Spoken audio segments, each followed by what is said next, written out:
এই শাওয়ালের 6টা রোজার জন্য আবার কোনো ক্ষেত্রে ডাবল অফার আছে। একটু বুদ্ধিশুদ্ধি থাকলে দেখবেন যে আপনি অনেক অল্প আমল করেও আল্লাহ তাআলার কাছে অনেক বিপুল পরিমাণ সওয়াব পেয়েছেন। সে সুযোগ আছে। 36 রোজাকে যদি আপনি 10 দিয়ে গুণ দেন সমান সমান কত হবে? 360। সারা বছরের হিসাব পাইছেন? সারা বছর রোজার সওয়াব দিবেন। শুধু রমজান রোজা রাখলে সারা বছর রোজার সওয়াব পাবেন না।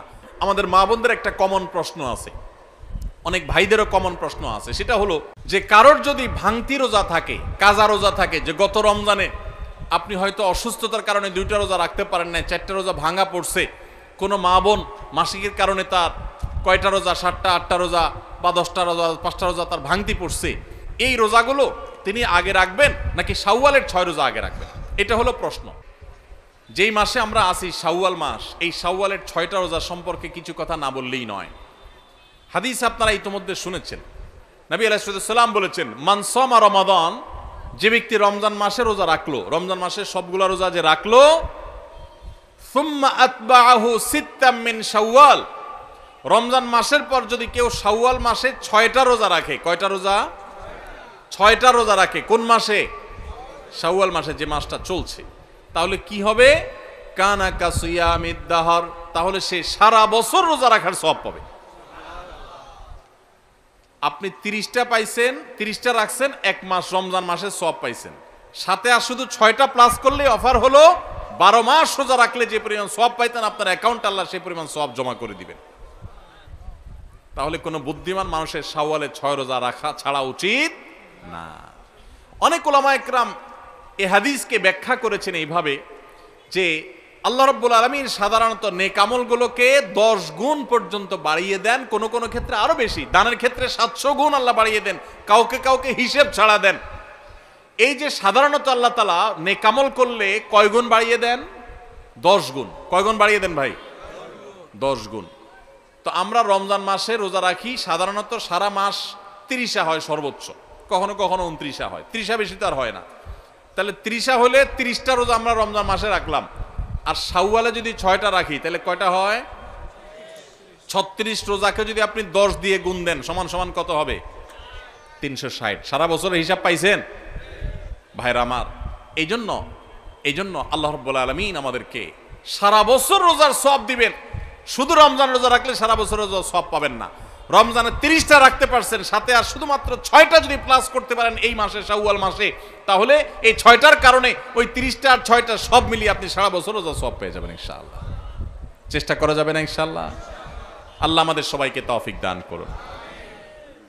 এই শাওয়ালের 6 রোজা নিয়ে আমাদের মা বোনদের একটা কমন প্রশ্ন আছে, অনেক ভাইদেরও কমন প্রশ্ন আছে, সেটা হলো যে কারোর যদি ভাঙতি রোজা থাকে, কাজা রোজা থাকে, যে গত রমজানে আপনি হয়তো অসুস্থতার কারণে 2টা রোজা রাখতে পারেন না, 4টা রোজা ভাঙা পড়ছে, কোনো মা বোন মাসিকের কারণে তার কয়টা রোজা, 7টা 8টা রোজা বা 10টা রোজা 5টা রোজা তার ভাঙতি পড়ছে, এই রোজাগুলো তিনি আগে রাখবেন নাকি শাওয়ালের 6 রোজা আগে রাখবেন?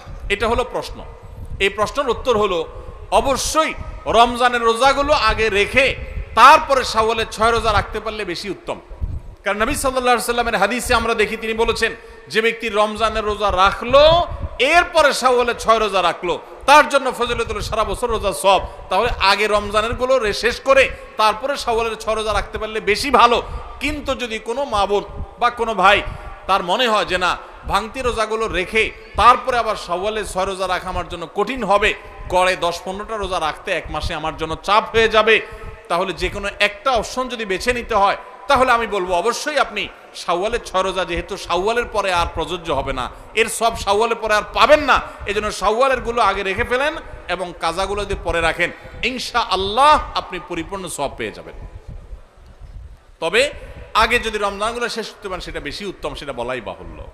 তাহলে শাওয়ালের 6টা রোজা রাখার চেষ্টা করবো তো ইনশাআল্লাহ। এই শাওয়ালের 6টা রোজার জন্য আবার কোনো ক্ষেত্রে ডাবল অফার আছে। একটু বুদ্ধিশুদ্ধি থাকলে দেখবেন যে আপনি অনেক অল্প আমল করেও আল্লাহ তাআলার কাছে অনেক বিপুল পরিমাণ সওয়াব পেয়েছেন। সে সুযোগ আছে।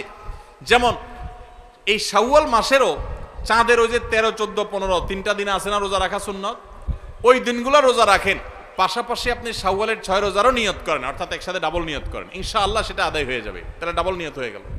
সোমবার বৃহস্পতিবারের সাথে আপনি প্লাস করতে পারেন, কিন্তু যদি সোম বৃহস্পতিবার আর চাঁদের 13, 14, 15কে আলাদা রেখে এটাকে 6টা রাখেন তাহলে তো সবচেয়ে উত্তম, সেটা বলাই বাহুল্য। তাহলে শাওয়ালে 6 রোজা রাখবো তো ইনশাআল্লাহ। আপনার যেদিন সুবিধা হয় সেদিন রাখেন, এক নাগাড়ে রাখা জরুরি না। শাওয়ালে 6 রোজা রাখা এটা নিয়ম হলো সারা মাসের ভিতর রাখলেই হবে, শাওয়াল মাস শেষ আর হবে না, শাওয়ালের ভিতরে 6টা রোজা রাখে শেষ করতে হবে। এই জন্য আপনি ধারাবাহিক টানা রাখতে হবে এমন কোনো কথা নেই। আপনি আজকে একটা রাখেন, আবার 5 দিন গ্যাপ দিয়ে একটা রাখেন, আপনার একটু কাজের চাপ যেদিন কম সেদিন রাখেন, আপনার যেদিন সুবিধা হয় সেদিন রাখেন, বদ্ধের দিন ধরে ধরে ধরে রাখেন, তাহলে আপনি যে কোনোভাবে 6টা রোজা রাখলেই হবে। সবাই চেষ্টা করবো না ইনশাআল্লাহ? আল্লাহ আমাদের সবাইকে আমলের তৌফিক দান করুন। ভাইরা আমার, তাহলে রমজানের আমলের চেষ্টা, রমজানের ইবাদত, রমজানের নামাজ, রমজানের রোজা, রমজানের তিলাওয়াত, রমজানের দান সদকা, এগুলো শুধু রমজানেই সীমাবদ্ধ নাকি রমজানের পরেও করা লাগবে? লাগবে কি লাগবে না? অতএব মসজিদে রমজানের পরে যেতে হবে কি হবে না? সবাই যাবো তো ইনশাআল্লাহ? আল্লাহর ঘরের দিকে যাবো তো ইনশাআল্লাহ? আপনার লাভ, আল্লাহর কোনো ঠেকা নাই ভাই। দেখতে দেখতে জীবনটা শেষ হয়ে যাবে, মালাকুল মউত হাজির হবে, চলে যেতে হবে, আপনি নিজের আমল নিয়ে যাবেন, আপনার কল্যাণ হবে। সবাই করবো তো ইনশাআল্লাহ? আল্লাহ আমাদের সবাইকে আমলের তৌফিক দান করুন। এই নফল রোজাগুলো, সুন্নত রোজাগুলো রাখবো তো ইনশাআল্লাহ? এখন আর রোজা রাখার ব্যাপারে বেশি ওয়াজ না করলেও চলে। ওয়াজ ছাড়াই মানুষ রাখে। কেন রাখে? কারণ ডাক্তাররা আজকাল আমাদেরকে ফজিলত শুনাই দিছে যে সুস্থ থাকতে হলে রোজা রাখার কোনো বিকল্প নাই। আমাদের শরীরে আল্লাহ তাআলা যে পরিমাণ মেদ, চর্বি এগুলো জমে যায়, যে পরিমাণ আল্লাহ তাআলা পাওয়ার দিয়ে রেখেছেন, আমরা যদি রোজা রাখি তাহলে সেগুলো গলে গলে গলে অতিরিক্ত মেদ চর্বিগুলো কমে যায়, মানুষ সুস্থ হয়। রোজা রাখার কারণে মানুষ শারীরিকভাবে সুস্থতা অনুভব করে। যে যত বেশি রোজা রাখে সে শারীরিকভাবে তত ফিটনেস তার হয়, তার সুস্থতা তত বেশি সে ফিল করে, অনুভব করে। এক সময় মানুষ মনে করতো যে রোজা রাখলে বোধহয় মানুষের ক্ষতি হয়। রোজা রাখাতে মানুষের ক্ষতি হয় না, লাভ হয়। মানুষ খেয়ে অসুস্থ হয়, না খেয়ে অসুস্থ হওয়ার চাইতে খেয়ে অসুস্থ হওয়ার পরিমাণ বেশি। খাবার কন্ট্রোল করতে বলে ইসলামের জন্য, নিয়ন্ত্রণহীন কবজি ডুবায়া 2 হাতে 4 হাতে খাইতে ইসলাম বলে না। এই জন্য ভাই, রমজানের রোজার পাশাপাশি নফল রোজাগুলো আমরা রাখার চেষ্টা করবো তো ইনশাআল্লাহ? আল্লাহ আমাদের সবাইকে আমলের তৌফিক দান করুন। রমজান মাসটা মূলত গুনাহ ত্যাগের মহড়ার মাস, গুনাহ ত্যাগের প্রশিক্ষণ নেয়ার মাস। আল্লাহ বলেছেন, কুতিবা আলাইকুমুস সিয়ামু কামা কুতিবা আল্লাযিনা মিন ক্বাবলিকুম লাআল্লাকুম তাত্তাকুন। তোমাদের উপরে সিয়াম ফরজ করা হয়েছে, তোমাদের পূর্ববর্তীদের উপর যেমন ফরজ করা হয়েছিল। কেন? যেন আশা করা যায় তোমরা মুত্তাকি হতে পারো। মুত্তাকি মানে কি? গুনাহ ছাড়া শেখা। পৃথিবীতে যত অপরাধ হয়, দুনিয়াতে যত পাপের কাজ হয়, এই সমস্ত অপরাধ, সমস্ত পাপের কাজ সাধারণত 2 কারণে হয়। এক হলো খুন্নি বৃত্তির কারণে হয়, আর একটা হলো যৌন বৃত্তির কারণে হয়। মানুষ পেটের তাড়নায়, যৌন তাড়নায় বেশিরভাগ ক্ষেত্রে খুন খারাপি, অপরাধী, রাহজানি, নানা রকমের অনাচার অন্যায় করে। রমজান মাসে যে আমরা রোজা রাখি, একটু চিন্তা করে দেখেন, এত কাজ থাকতে আল্লাহ তাআলা কেন বললেন পানাহার করা যাবে না, যৌনাচার করা যাবে না? এটা তো আল্লাহ বলেন নাই যে রমজান মাসের রোজা হলো দিনে ঘুমানো যাবে না। ঘুমের রোজা হইতে পারতো না? যে ঠিক আছে সুবহ সাদেক ফজরের আজান থেকে নিয়ে মাগরিব পর্যন্ত ঘুমানো যাবে না, এটাই রোজা হইতে পারতো না? সেটা না হয়ে আল্লাহ বললেন কি কি বিধান দিলেন? যে সুবহ সাদেক থেকে নিয়ে সূর্য ডুবা পর্যন্ত 2টা কাজ করা যাবে না। কয়টা কাজ? একটা হলো পানাহার করা যাবে না, খাওয়া পান করা যাবে না, আরেকটা হলো যৌনাচার করা যাবে না। কেন ভাই? এর কারণ হলো এই 2টা জিনিসকে যদি মানুষ কন্ট্রোল করা শিখে, এই 2টা জিনিসকে মানুষ যদি নিয়ন্ত্রণ করা শিখে, মানুষ এমনি ফেরেশতা হয়ে যাবে। সমাজে কোনো অন্যায় থাকবে না, কোনো অপরাধ থাকবে না, অপরাধ প্রবণতা থাকবে না। আমরা যতটা অপরাধ করি মুসলমান নামধারী হওয়া সত্ত্বেও, ততটা আমাদের মধ্যে এই 2টাকে আমাদের কন্ট্রোল করার ক্ষমতা না থাকার কারণে যত ঘুষ, যত সুদ, যত দুর্নীতি, যত অনাচার, যত আর্থিক অনিয়ম, যত অপরাধ, আর্থিক অপরাধ হয়ে থাকে, এই সবগুলো হয়ে থাকে ঘূর্ণিবৃত্তির কারণে। মানুষের ক্ষুধা, মানুষের টাকার লোভ, মোহ, এগুলোর কারণে।